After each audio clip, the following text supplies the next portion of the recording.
que al terminar esta clase ustedes puedan decir, oiga, aprendí hoy sobre qué eran las redes neuronales y para qué sirven las redes neuronales. Eso es lo más importante, que conozcan un tema nuevo para ustedes. ¿Listo? ¿Listo, muchachos? Sí, señora. Muy bien, secretario. Profe, acabé de llegar, qué pena. Dale, David. Listo, entonces yo les voy a explicar de qué va a contener esta exposición. Pues primero vamos a ver una introducción a las redes neuronales, que lo va a explicar David Caballero, la historia de las redes neuronales que lo va a explicar Mejan García, características, mecanismo y tipo de asociación entre las informaciones de entrada y salida lo va a explicar David Amortigui, y yo voy a explicar los campos de aplicación y voy a plantear la actividad de hoy. Bueno, vamos a empezar. Bueno, esta es la introducción y dice que el hombre se ha caracterizado siempre por su búsqueda constante de nuevas vías para mejorar sus condiciones de vida. Estos esfuerzos le han servido para reducir el trabajo en aquellas operaciones en las que la fuerza juega un papel primordial. Entonces, dice, los progresos obtenidos han permitido dirigir estos esfuerzos a otros campos como, por ejemplo, a la construcción de máquinas calculadoras que ayudan a resolver de forma automática y rápida determinadas operaciones que resultan tediosas cuando se realizan a mano. Uno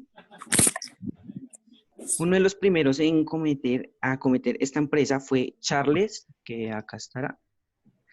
Nació en Londres, como creo que ustedes ya lo habían escuchado o lo habíamos escuchado.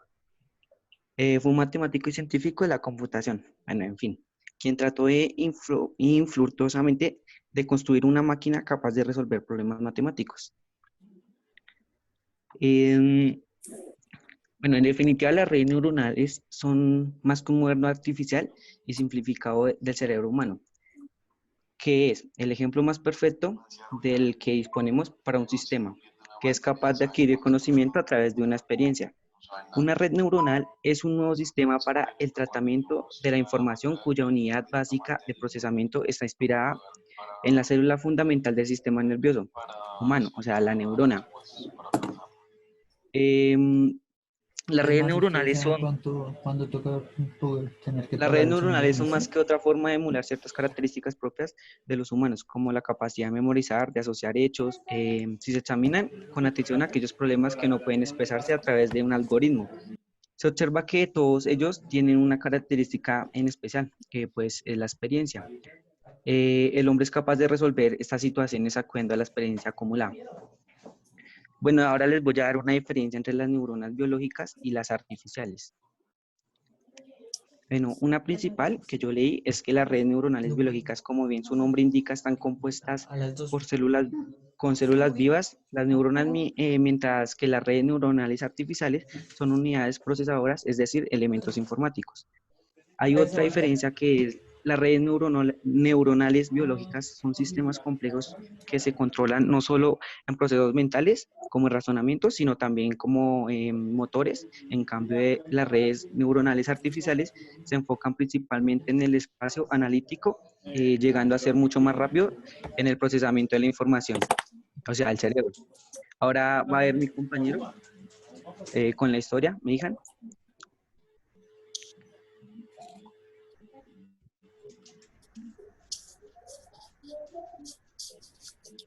¿Me dejan de compartir o usted comparte? No, yo le voy a compartir aquí para... Bueno, entonces.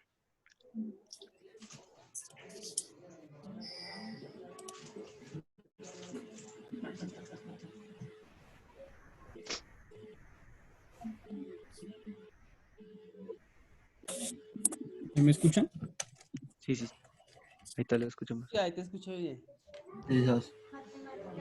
Bueno, yo les voy a hablar sobre la historia de las redes neuronales. Nosotros no podemos, a ver, nosotros no podemos Entonces, alejar, regálame un minuto. Ustedes no pueden alejar ese tema de la inteligencia artificial, ¿no? Sí, señora. La inteligencia sí, señora. artificial hace parte de la robótica, las redes neuronales. Entonces, siempre que piensen en eso, no piensen que se están confundiendo, sino que son como ramas que salen de la inteligencia artificial. Sí, Sigue ahora sí señora. con la historia. Obviamente la historia de las redes neuronales tiene que ser después de que se creó la inteligencia artificial. Sigue, tranquilo.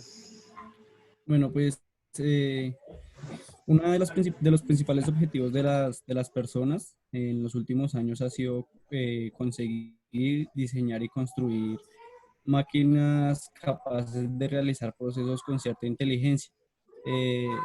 Los científicos en los últimos años, así como había dicho, o sea, han puesto ese objetivo para crear estas máquinas. Han hecho muchos intentos, en muchos pues han sido con bastante éxito, en otros pues han tenido menos éxito y han buscado la obtención de autómatas. ¿Alguno sabe qué significa la palabra autómata No, pero o qué es un autómata? no. Que no depende de nadie.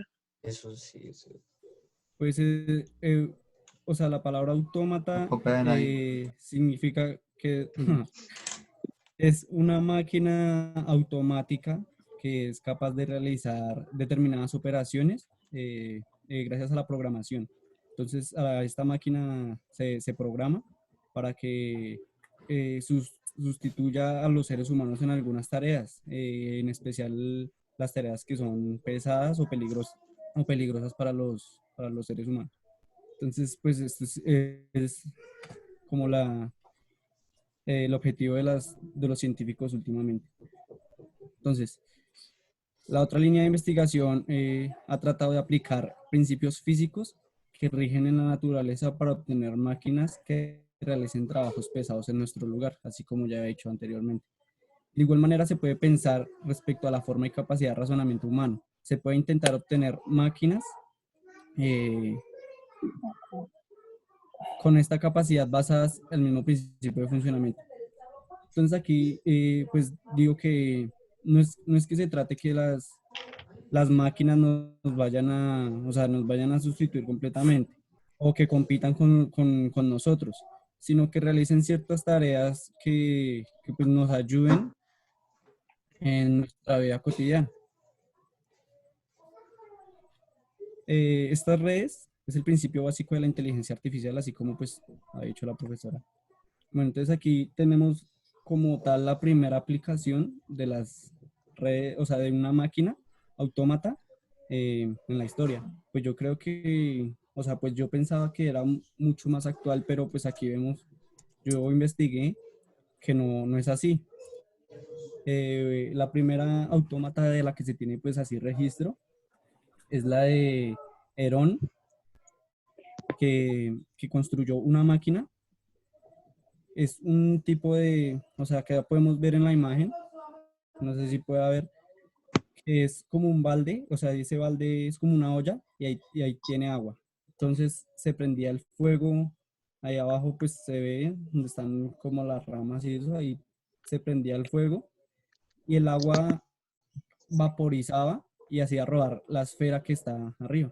Entonces esa esfera empezaba a rodar y prácticamente eso, pues en esa época no servía para nada, sino que él lo hizo como entretenimiento para los niños.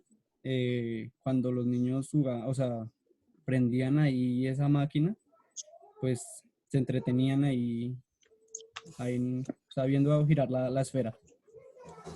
Esto fue 100 años aproximadamente, 100 años antes de Cristo.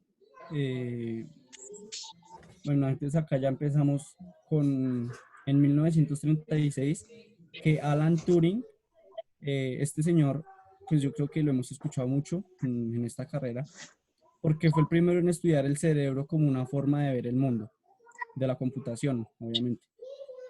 Sin embargo, pues los primeros teóricos que concibieron los fundamentos de la computación neuronal fueron Ward McDougall, él fue un neurofilósofo, y Walter Pitts, que fue un matemático. En 1943 ellos lanzaron una teoría acerca de la forma de trabajar las neuronas y como con la computación. En 1949 encontramos a Donald Hebb. Escribió un libro muy importante en el que se establece una conexión entre psicología y filosofía. Él fue el primero en explicar los procesos de aprendizaje desde un punto de vista psicológico, desarrollando una regla de cómo el aprendizaje ocurría. aún hoy, este es el fundamento de las mayorías de las funciones de aprendizaje. En 1950, Karl Laschet, en sus series de ensayos, él en uno de sus ensayos encontró que la información no era almacenada en forma centralizada en el cerebro, sino que la información estaba distribuida encima de él. El Congreso de Dartmouth. Este congreso creo que ya lo habían hablado en un tema anterior. Pero este congreso frecuentemente se menciona para indicar que pues, fue como el nacimiento de lo que hoy conocemos como la inteligencia artificial y todo este tema. En 1957 encontramos a Frank Roxwell. Él comenzó el desarrollo del perceptrón. Esta era una red neuronal que se puede decir que es la más antigua, porque hoy en día todavía se utiliza, poco, pero se utiliza, que es una red que reconoce patrones. Este modelo era capaz de generalizar. Pues me explico. Después de haber aprendido una serie de patrones, podría reconocer otros similares, aunque no se le hubieran presentado anteriormente. Entonces, pues este programa tenía muchas limitaciones, pero pues por la época pues se usó bastante porque pues no había otra red neuronal que se pareciera a esto. En 1960, Bernard Wilson y Marshall Wolf desarrollan el modelo Adaline, que pues ahí están o sea, lo que significa. Esta fue la primera red neuronal aplicada a un problema real. Esto trataba de filtros adaptivos para eliminar ecos en las líneas telefónicas. Entonces, para mejorar el sonido para la comunicación, se utilizaba este programa. Se utilizó durante mucho porque no había otro programa que se pareciera a este. En 1974, Paul Worth desarrolló la idea básica del algoritmo de aprendizaje de programación hacia atrás, en inglés que se pronuncia backpropagation, cuyo significado fue declarado en 1985. Ya más adelante vamos a ver cómo este algoritmo se empezó a usar.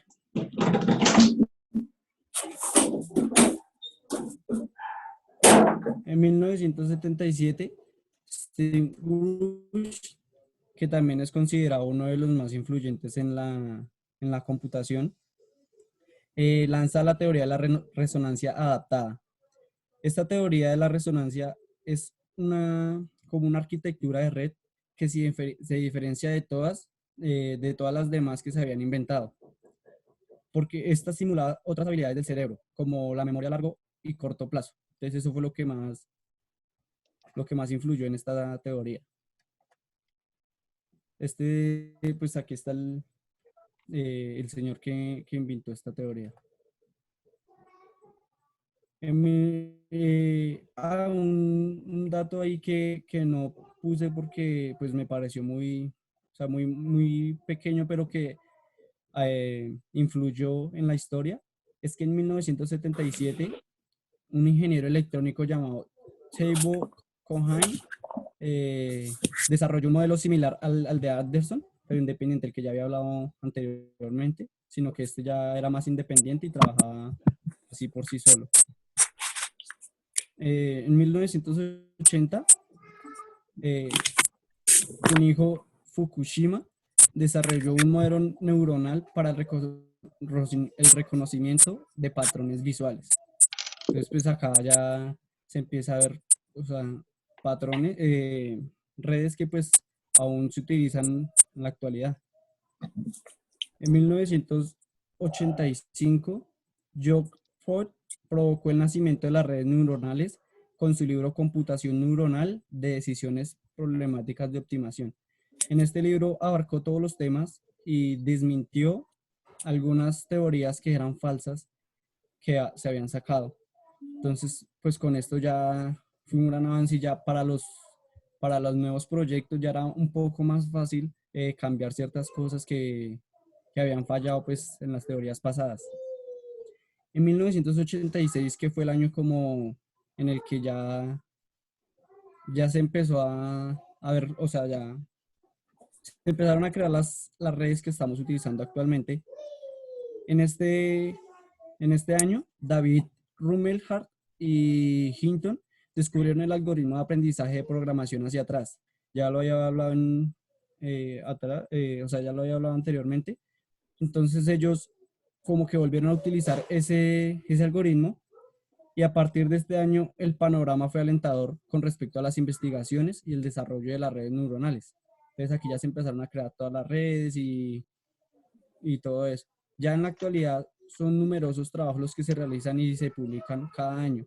Las aplicaciones nuevas que surgen, sobre todo en el área de control y monitoreo y eso, y las empresas lanzan al mercado productos nuevos, tanto hardware como software.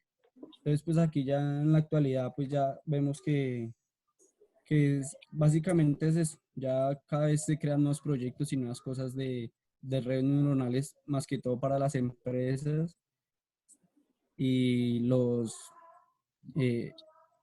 campos de control y seguridad del cómputo. Ya pues mi compañero va a seguir con las características de las redes neuronales. ¿Puede dejarle ir cambiando eso? Gracias.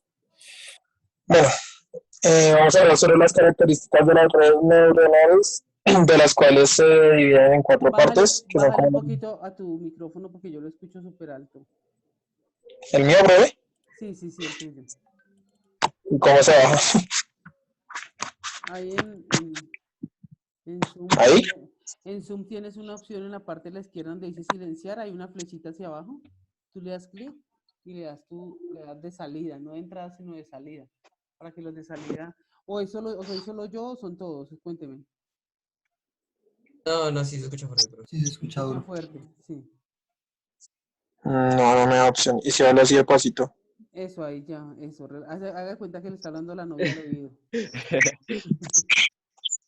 Bueno, entonces como venía diciendo, vamos a hablar sobre las características de las redes neuronales, de las cuales las vamos a dividir en cuatro partes como las más importantes, que son topología, mecanismo de aprendizaje, tipo de asociación entre la entrada y salida y la forma que se representa la entrada y la salida.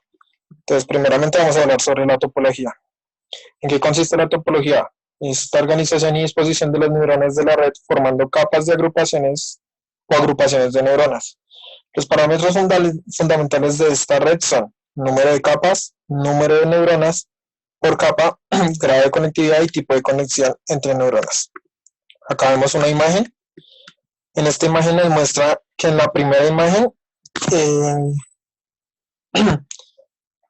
muestra las capas que tiene una neurona. Ahí podemos ver las 5 capas de la neurona. La segunda imagen muestra cómo esas capas de neuronas se van agrupando. En la tercera vemos cómo nos muestra cómo se conectan una entre otras, cómo se conectan entre las neuronas. Bueno, estas, si quiere cambiar, estas se suelen distinguir por redes monocapa y redes multicapa. Las redes monocapa son las redes que utilizan especialmente en tareas relacionadas en las que se conocen como autoasociación. Un ejemplo podría ser que estas se utilizan para regenerar información de entrada que se representa como incompleta o distorsionada. Y las redes multicapa, que son las que disponen a las neuronas agrupadas en varios niveles. Este tipo de redes disponen de varias capas, como vimos en la imagen de arriba, que tienen capas así que estas se conectan una entre otras, que puede que sean tipo conexión hacia adelante o otras que son de tipo de conexión hacia atrás. Listo, ya hablamos sobre esto, sobre el primer aspecto, sobre cómo se caracteriza la red neuronal. Ahora vamos a hablar sobre el segundo aspecto, que es mecanismo de aprendizaje. ¿Qué es el mecanismo de aprendizaje? Es el proceso por el cual una red neuronal modifica sus pesos en respuesta a una información de entrada. Los cambios que se producen durante la etapa de aprendizaje se reducen a la destrucción. El peso de la conexión forma el valor 0, pero si ésta se modifica y se crea, el peso de la conexión tiene un valor distinto al de cero. Más adelante vamos a como ver algo cuando da un valor distinto de cero. Pero por lo que vemos acá, anteriormente dice que el peso de conexión será el valor cero, pero con modificación y creación, lo que yo les estaba diciendo, que da un valor distinto a las neuronas de cero. Podemos considerar que el proceso de aprendizaje ha terminado cuando los valores de los pesos permanecen estables según lo que yo averigüé.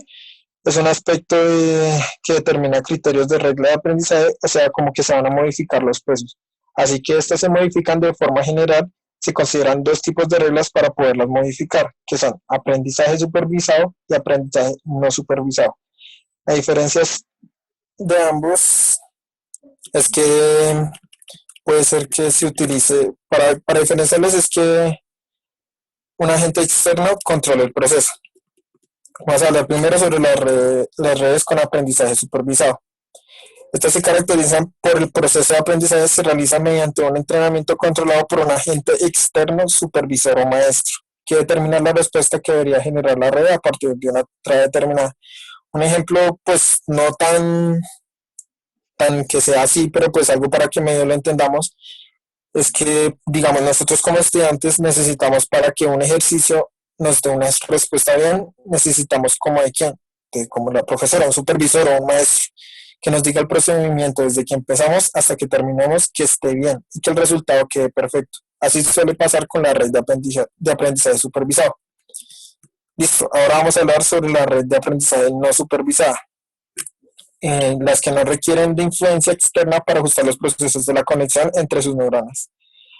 Un ejemplo, otra vez lo mismo, o sea, no es que sea así tal cual, pero sí puede ser, digamos, como un ejemplo que pueda para que me entiendan cómo es esto.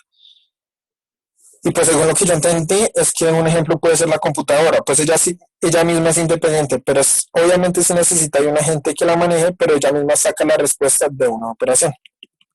Ya teniendo esto en cuenta, vamos a hablar de los tipos de asociación entre la información de entrada y la salida. Entonces, otro aspecto de las redes neuronales es que son sistemas que almacenan cierta información aprendida. Esta lo que hace es que registra información distribuida de pesos asociados a la conexión entre neuronas. Hay que restablecer cierta relación entre la información presentada a la red y la salida ofreciendo por esta, es la que se conoce como memoria asociativa. Bueno, la asociación entre la información de entrada y salida es redes continuas y, perdón, un momento, redes contiguas, discretas e híbridas. Vamos a hablar sobre las redes continuas. Este es un gran número de redes, tanto las cuales los datos de entrada como las de salida son naturales analógicas, los cuales son valores reales o continuos y normalmente normalizados, por lo que su valor absoluto será menor que la unidad. En este caso, las funciones de actividad de las neuronas serán también continuas, el tipo lineal o sigmoidal. Como vimos en la parte de arriba, en la imagen que teníamos bien arriba, había una neurona y que habían unas líneas que las trazaban. ¿Sí se acuerdan? La primera imagen que vimos. Muchachos. Sí, sí. ¿Sí? Entonces estas líneas pueden ser lineales o sigmoidales, la cual la entrada es distinta entre la lineal y la sigmoidal. Si quiere, cambie, por favor, mi hija. Espere, devuélvase un momento. Otro poquito. Ahí podemos ver cómo es la entrada de una línea lineal y una sigmoidal, de que pasa entre las neuronas. Las líneas que vimos en el primero, ¿sí ven? Listo. Ahora vamos a ver sobre las redes discretas. En cambio, las redes discretas, por el contrario, solo admiten valores distintos a 0,1 a la entrada, generando también a la salida respuesta de tipo binario. La función de actividad de este caso es el tipo de escalón. Y las redes híbridas, que es la información de entrada por la salida, que ofrecen información binaria. No sé si mi compañero puso la imagen. No. Si quiere, salga un momento. Por favor, me dejan. Y muestro una imagen que ve acá. A ver. Foto. Ay, no me sale.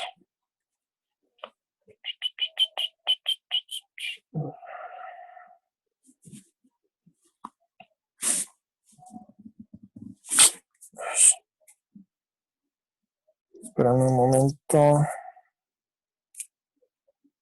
¿Ya está en qué? No veo nada. No se ve nada, pa. Está congelada la pantalla. Sí. Mm,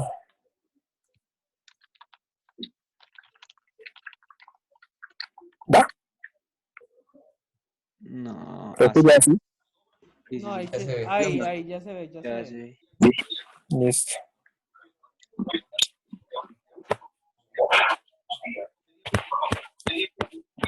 La capa un poco está fría.